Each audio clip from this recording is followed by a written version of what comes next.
So this statue right here is called Muse. It's made out of marble, and it is here in Vienna's Fine Art Museum. Kunsthistorische.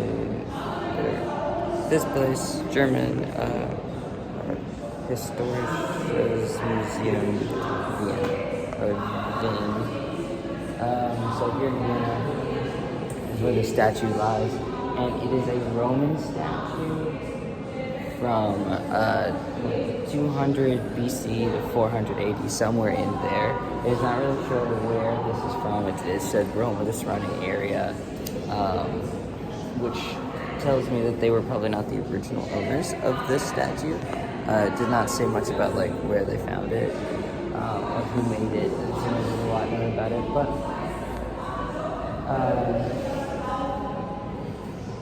what can be seen here is very interestingly, as my camera will dim down a little. As you can see, right here, she's got midriff, and you can actually see just the top of her navel.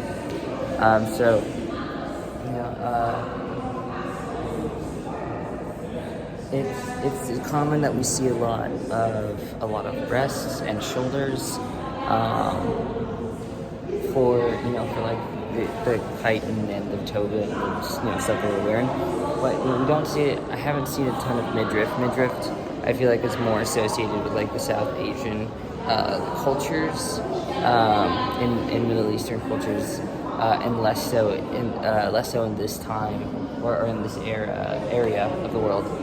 So I felt that was interesting. So this is she's called Muse. It's in theory Persephone.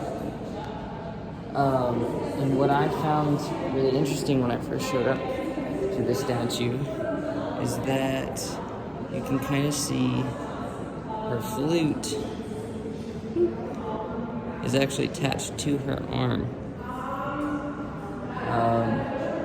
Well, that's interesting that it's not freestanding, because a lot of statues, like they can hold something and it just works. Like something else is holding it in place. You don't need to have these extra supports.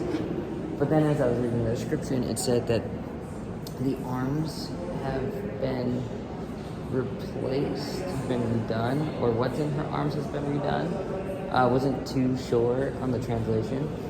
So it would make sense. So she has flutes, but there's a good chance she did not originally have flutes, and that's why you have this kind of awkward thing, because that was not originally fit into her hands. They had to make something that wasn't a perfect fit, because it wasn't from the same marble that this was carved out of.